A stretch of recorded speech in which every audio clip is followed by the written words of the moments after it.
Renovasi hati bata demi bata, bongkar yang lama, bangun yang baru. Kembali ke Jakarta setelah pendakian Gunung Prau, bagai melangkah masuk ke dimensi yang sama sekali berbeda. Kabut dingin dan kesunyian pegunungan yang masih terasa di ujung ingatan, kini tergantikan oleh panasnya aspal yang menyengat, deruk klakson mobil yang tak kenal jeda, dan hiruk pikuk ibu kota yang tak pernah benar-benar tidur. Lampu-lampu kota berkedip di balik jendela mobil, menyambut mereka kembali ke realita. Bagi Helen dan geng es teh manis panas, yang mereka bawa pulang bukan hanya foto-foto dan kenangan indah dari puncak Prau. Ada sebuah kecemasan yang menjalar pelan seperti kabut, tak terlihat tapi terasa menyelimuti setiap tarikan napas. Perjalanan pulang diisi dengan ocehan Ruli tentang rencana mengedit vlog healingnya menjadi sebuah series. Sementara Putri sudah kembali tenggelam dalam spreadsheet-nya. Jari-jarinya mengetuk layar tablet dengan ritme yang teratur. Gue harus bikin jadwal me time biar pulih dari trauma berkemah, ujarnya datar. Trauma berkemih kali Put, lu ribet banget tiap mau pipis, ledek Ruli dari kursi belakang. Putri hanya melirik keji, tanpa menjawab. Tatapan yang sudah cukup untuk membungkam siapapun. Bram, seperti biasa lebih banyak diam. Sesekali dia menanggapi ocehan Ruli dengan komentar singkat yang membuat semua orang tertawa. Tapi di balik ketenangan itu, matanya seringkali tertuju pada Helen. Memastikan perempuan itu baik-baik saja, tanpa harus bertanya. Helen sendiri mencoba terlihat normal. Senyumnya terpasang di tempat yang semestinya. Tapi setiap getaran ponsel masih membuatnya tersentak. Setiap orang asing yang menatapnya terlalu lama, membuat napasnya tertahan sejenak. Ancaman itu makin terasa nyata. Menjauh dari Dieng, mendekat ke kenyataan. Pesan-pesan misterius yang diterimanya selama ini bagaikan reminder bahwa si penguntit bisa begitu dekat, dan bahwa sangat mungkin ancaman itu juga ikut turun gunung bersamanya.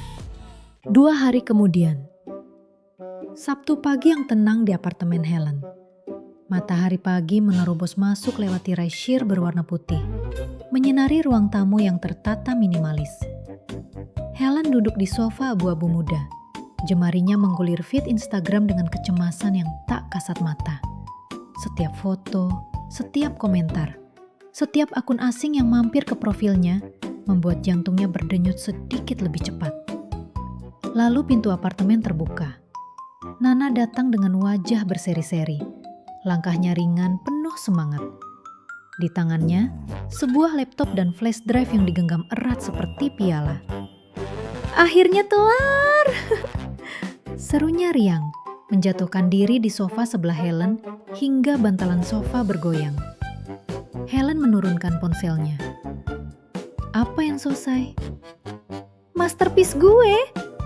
Jawab Nana bangga, matanya berbinar. Novel yang gue spill tempo hari, akhirnya gue finalize. Ruli yang sedang asik scrolling TikTok di beanbag sudut ruangan langsung mendongak. Antena gosipnya tegak seketika. Kisah cinta you know who itu. Gimana? Romansa Prau lo tulis juga nggak? Putri, yang tadinya asik memilih face mask secara online dari sofa single di seberang, langsung menoleh dengan mata menyipit penuh keingintahuan. Lo masukin juga puisi-puisi lo tentang hujan yang bikin depresi itu? Hei, gue bisa nulis sesuatu yang happy. Protes Nana. Helen sudah mulai merasa tidak nyaman. Sesuatu di dalam perutnya berputar. Romansa Prau. Judulnya apa? Tanya Helen, berusaha kasual. Nana mengambil napas dramatis, menutup mata sejenak seperti akan mengumumkan pemenang Oscar, lalu berkata dengan penuh penghayatan. The Contractor dan The CEO. Suasana langsung hening. Ruli dan Putri saling pandang, mulut setengah terbuka. Helen merasa darahnya berhenti mengalir. The what? Suaranya lebih kecil dari yang dia rencanakan. The contractor dan the CEO, ulang Nana dengan semangat yang tak terbendung. Gue butuh beta reader. Kalian mau baca? Please, first chapter aja.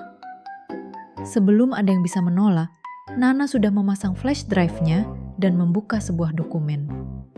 Layar laptop dipenuhi teks rapat dengan judul bab yang terpampang jelas. Here we go, katanya. Lalu mulai membacakan dengan suara dramatis penuh penghayatan, seolah sedang tampil di panggung teater. Chapter 1, Spilled Memories. Nana mulai. Suaranya naik turun penuh emosi. Clara, seorang CEO muda yang cantik dan brilian, tapi dengan kisah cinta yang berantakan.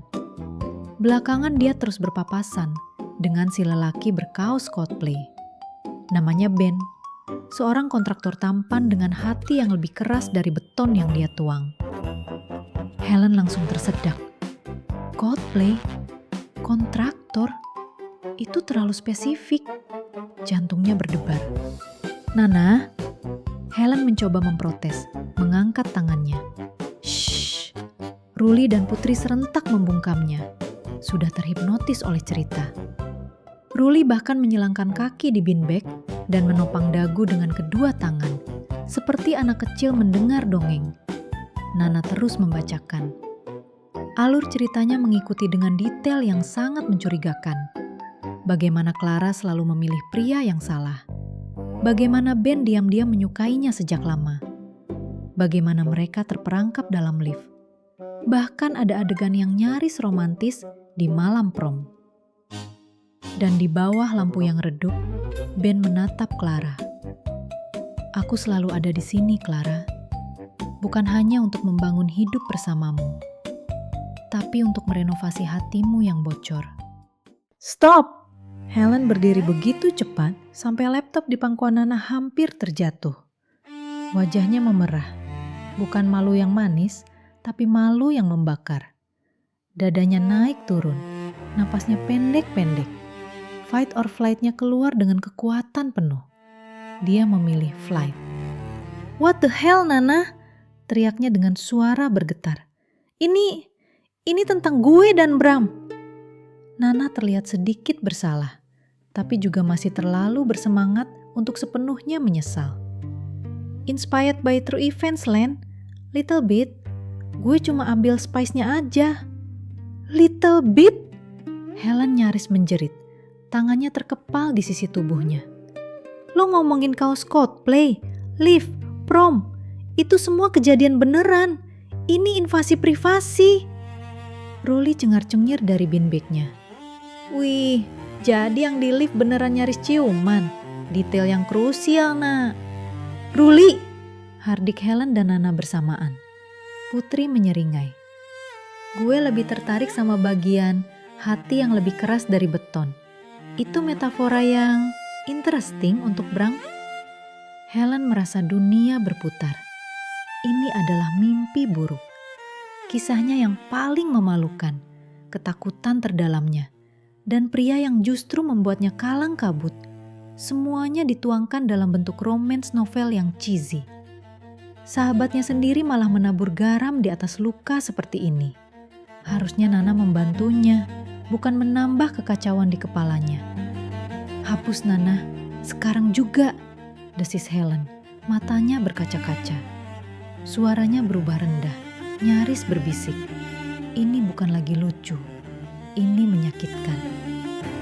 Nana akhirnya melihat betapa terganggu sahabatnya itu. Senyumnya memudar, ekspresinya melunak.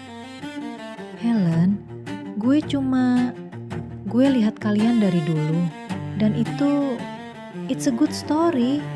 Lo dan Bram, semua tensionnya, itu bukan cerita untuk dibikin novel. Potong Helen tegas. Dia mengambil tasnya dari sandaran sofa. I gotta get out of here. Helen, tunggu! Panggil Nana. Tapi Helen sudah memburu keluar apartemen. Langkahnya cepat dan keras di atas lantai kayu. Pintu tertutup di belakangnya, meninggalkan ketiga sahabatnya dalam keheningan yang canggung. Dia tidak tahu harus pergi kemana.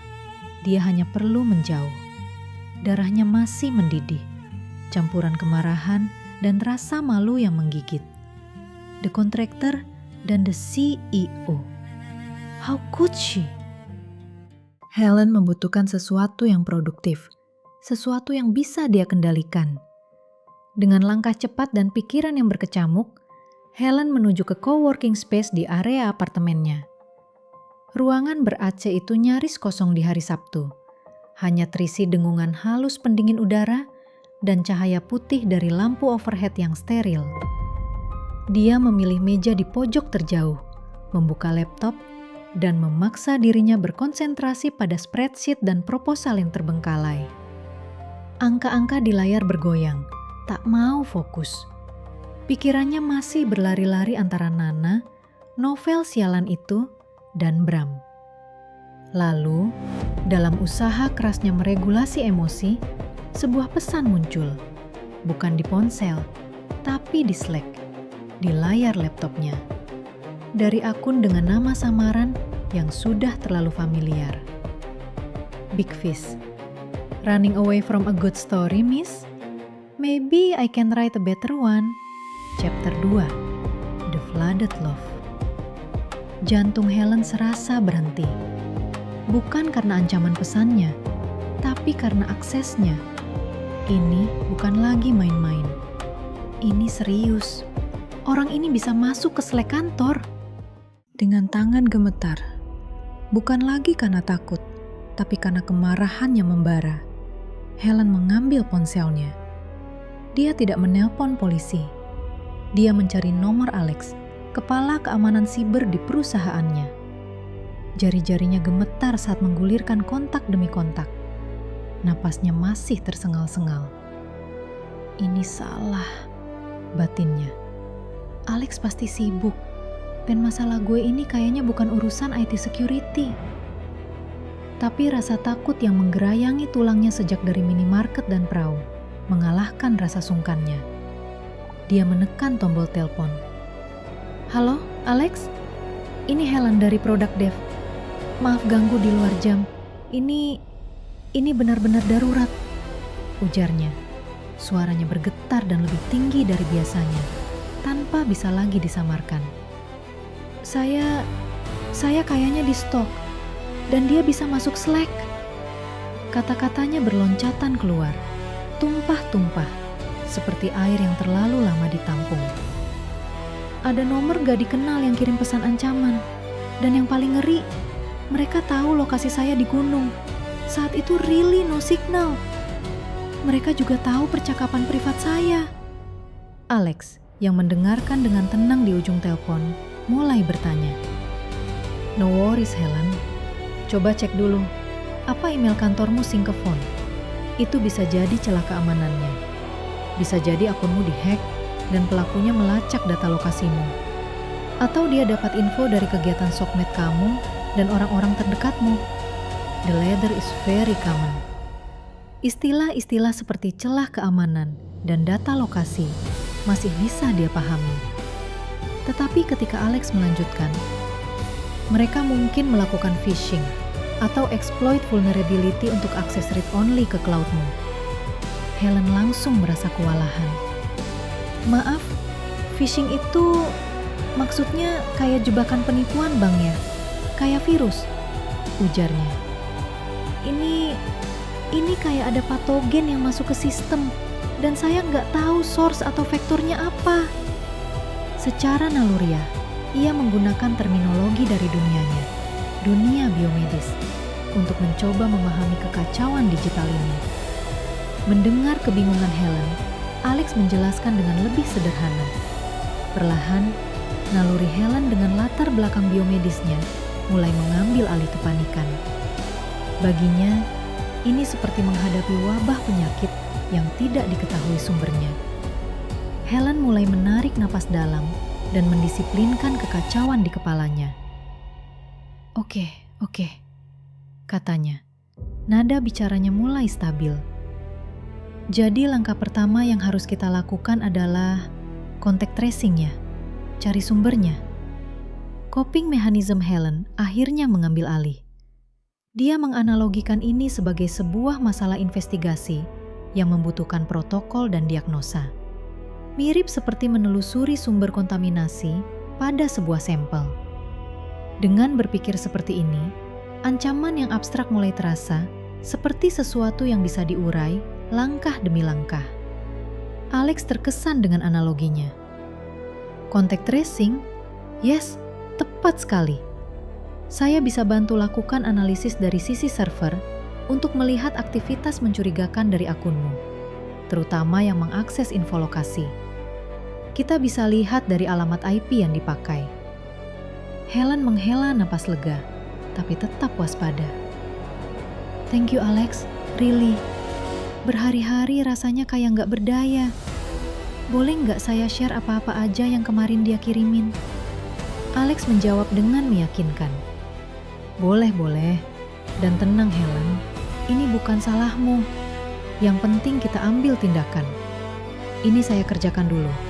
Kamu coba tenang dan jangan klik link apapun yang mencurigakan. Setelah menutup telepon, Helen meneruskan semua pesan yang diterimanya, termasuk foto-foto. Tapi tetap saja, hatinya tidak langsung tenang. This is crazy. I can handle this all on my own. Rasanya ingin kembali ke apartemen. Tapi bertemu Nana adalah hal terakhir yang diinginkannya.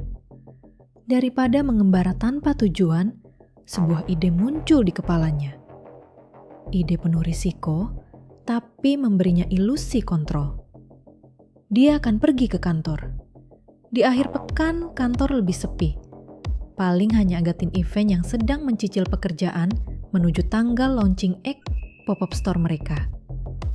Setidaknya di kepalanya, dia bisa merasa lebih aman dibandingkan di tempat umum.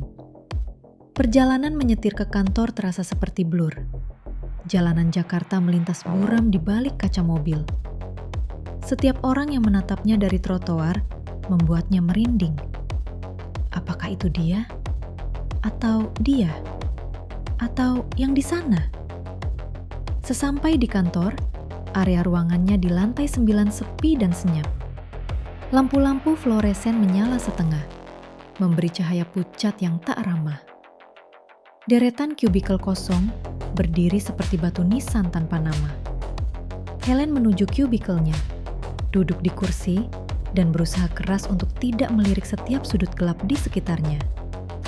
Tak sampai 10 menit kemudian, ponselnya berdering. Itu Alex. Helen, kamu lagi di sekitar kantor? Jantung Helen berdebar kencang. Iya, saya lagi ada di kubikel. Kenapa? Ada apa? Suara Alex terdengar hati-hati, memilih kata dengan cermat. Helen, tentang foto di balkon. Dari sudutnya, saya yakin ini diambil dari menara seberang. Agaknya dia pakai lensa tele.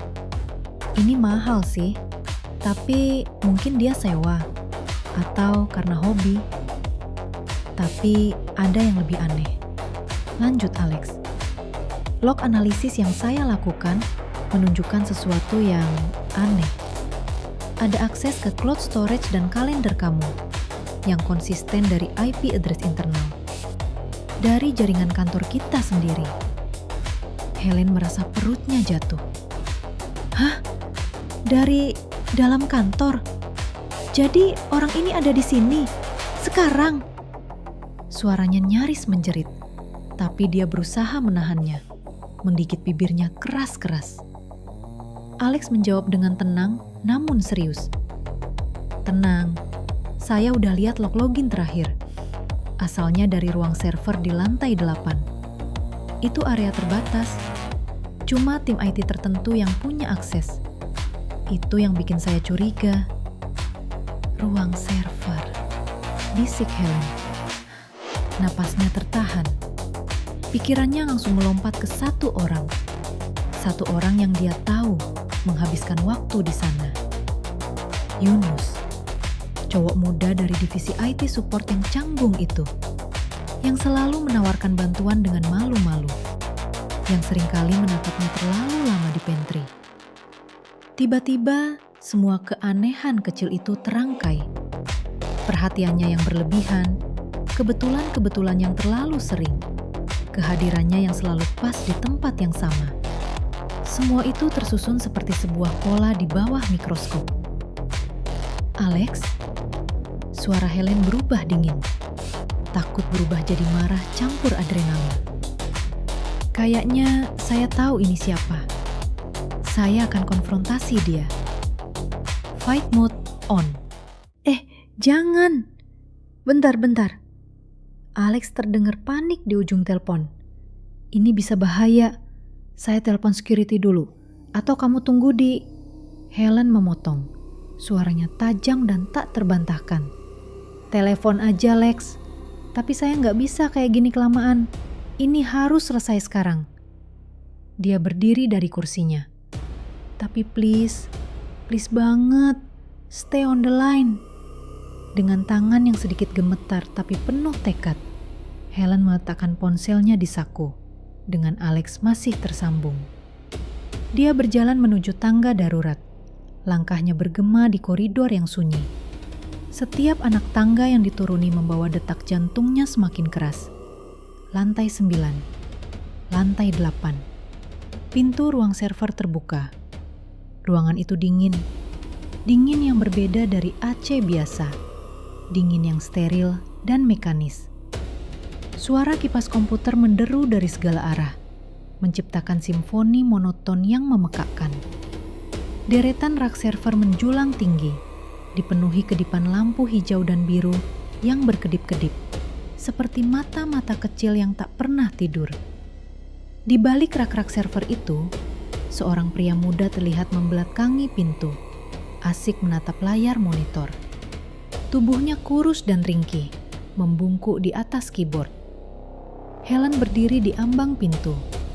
Dia menarik napas dalam dan mengeluarkan satu kata dengan suara datar namun bergetar menahan amarah. Yunus. Yunus terkejut, berputar begitu cepat di kursi rodanya hingga nyaris terjatuh. Wajahnya pucat pasi melihat Helen berdiri di sana dengan ekspresi yang tidak pernah dia lihat sebelumnya. Bukan senyum ramah yang biasa, tapi raut marah besar dan kecewa yang membuat udara di ruangan terasa semakin dingin. Mbak Helen? Mbak lagi ngapain di sini? Ini nggak semua orang bisa ke sini. Ini weekend. Kamu tahu persis kenapa saya di sini. Potong Helen. Suaranya tajam. Stop sok nggak tahu apa-apa. Itu kamu kan yang ngirimin saya semua pesan itu? Itu kamu kan yang tahu saya di gunung, yang tahu percakapan saya? Itu kamu kan? Yunus terdiam. Mulutnya terbuka sedikit, tapi tidak ada suara yang keluar. Matanya berkaca-kaca, penuh dengan rasa takut dan panik. Helen mendekat selangkah. Suaranya semakin tegas. Jawab saya, gimana kamu bisa tahu? Apa yang kamu bikin ke akaun saya? Kepala Yunus tertunduk, bahunya gemetar. Suaranya lirih, nyaris tidak terdengar di atas deru server. Saya minta maaf, Mbak. Saya cuma apa, Yunus? Cuma mengacak saya, ngikutin saya. Cuma ngintipin kehidupan saya. Helen melangkah lebih dekat. Suaranya naik. Itu bukan hal kecil. Saya nggak suka diganggu kayak gitu. Kamu sengaja mau teror saya. Kamu tahu kan saya bisa lapor polisi sekarang. Dan tak disangka, Yunus yang panik dan ketakutan dengan konfrontasi mendadak itu menangis. Air mata mengalir di pipi Yunus dan kata-katanya tumpah keluar. Berantakan, putus-putus, seperti bendungan yang jebol. Saya bukan mau nakutin, saya janji, saya cuma kagum sama Mbak Helen. Sejak presentasi produk itu, Mbak kelihatan pintar dan pasti. Saya cuma pengen bisa deket aja, tapi saya gak berani ngomong. Jadi suaranya tercekik. Iya. Saya cari tahu Mbak di mana, ngapain. Kagum itu gak sampai stalking saya di rumah saya sendiri, Yunus, sergah Helen. Yunus berbicara semakin cepat, seperti orang meracau. Mbak, saya minta maaf banget soal foto itu. Saya gak masuk, sumpah. Saya tahu Mbak ada ngumpul-ngumpul dari IG story temennya Mbak. Saya nebak-nebak aja, naik ke Tower B, cari lantai yang sejajar, foto pakai lensa tele dari area lift. Saya gak maksud mau ganggu, saya cuma mau mengabadikan. Lalu dengan napas tersengal, ia melanjutkan. Saya tahu Mbak mau naik gunung. Saya kirim pesan itu karena saya khawatir. Terus saya lihat lagi story temennya Mbak. Jadi saya kirim pesan lagi. Itu juga delete karena kelihatan message saya nggak langsung kekirim. Tapi saya send aja. Saya tolong Mbak Helen. Saya maaf Mbak Helen. Helen terdiam. Amarahnya masih ada. Deg-degannya pun belum reda. Tetapi sekarang bercampur dengan sesuatu yang lebih kompleks. Rasa jijik yang dalam dan kasihan. Dia menghela napas panjang. Suaranya yang keluar terdengar lelah. Sangat lelah. Yunus, apa yang kamu lakukan itu salah. Itu bukan kekaguman, itu kejahatan. Kamu langgar privasi saya. Kamu bikin saya merasa gak aman. Kamu bikin saya takut. Saya tahu Mbak, iya, saya nyesal, sungguh. Saya akan berhenti Mbak. Saya hapus semuanya Mbak. Tolong Mbak Helen. Tolong, Mbak jangan laporkan saya ke polisi. Pintanya dengan terbata-bata dan putus asa. Helen memandanginya. Pria yang begitu ringkih dan ketakutan, yang dalam kepalanya mengira semua ini adalah bentuk cinta. Dia menarik ponselnya dari saku dan menyalakan speakerphone. Alex, you're on the speaker. Kamu dengar semuanya? Suara Alex terdengar dari speaker. Iya Helen, semua kedengaran. Yunus, ini Alex dari IT Security. Kamu tahu konsekuensinya. Kita bicara besok di jam kerja dengan HR. Mendadak seorang petugas security sudah muncul di pintu. Alex melanjutkan. Sekarang, keluar dari ruang server dan serahkan semua akses cardmu ke security. Wajah Yunus semakin pucat, tapi dia hanya bisa mengangguk patuh. Air mata mengalir deras di pipinya saat dia dikawal petugas keluar dari ruangan. Setelah mengucapkan terima kasih dan bicara singkat dengan Alex, Helen mematikan telepon. Dia tidak merasa menang, tidak merasa lega. Dia hanya merasa hampa. Semua ketakutan dan kecemasannya selama berhari-hari ternyata berujung pada sesuatu yang begitu absurd. Ancaman mengerikan itu ternyata hanya seorang pria muda yang tersesat. Bukan Arya yang jahat, bukan pembunuh bayaran. Hanya seorang fanboy yang salah langkah. Arch nemesisnya adalah seorang mas-mas IT yang cupu. Good grief. Sejak kapan hidup gue jadi seaneh ini? Udah macam Lisa Blackpink aja. Di stok iya, netok enggak. Phew. Dia tidak tahu harus tertawa atau menangis. Yang dia rasakan adalah kekosongan yang aneh, dicampur sisa-sisa adrenalin yang masih berdenyut di nadi. Helen meninggalkan ruang server, meninggalkan keremangan biru hijau itu di belakangnya, dan berjalan menyusuri koridor yang sepi. Dinginnya Eci terasa menusuk tulang. Suara langkahnya sendiri bergema di lantai yang kosong. Dia berdiri di depan jendela kaca besar di ujung koridor dan memandang keluar. Hujan deras mengguyur Jakarta. Langit kelam dan sesak. Air menghantam kaca dengan ritme yang tak henti, menciptakan sungai-sungai kecil yang mengalir turun. Sesak, persis seperti perasaannya. Finally, another thing is over, batinnya. Tapi kenapa rasanya tidak ada yang selesai? Dia melirik ponselnya. Belasan miss calls dan pesan tak terbaca memenuhi layar notifikasi. Dan di balik rintik hujan yang semakin deras, sebuah pesan singkat masuk dari Bram. Beberapa area di Jakarta banjir lagi. Lo udah balik pulang? Aman. Tapi detik ini, Helen merasa terlalu lelah untuk membalas. Dia hanya memandangi pesan itu. Nama Bram yang menyala di layar. Sementara di luar, genangan air di jalanan mulai menggenang. Perlahan-lahan berubah menjadi aliran deras yang mengancam. Masalah yang satu mungkin sudah selesai, tapi yang lain baru saja dimulai. Hati ini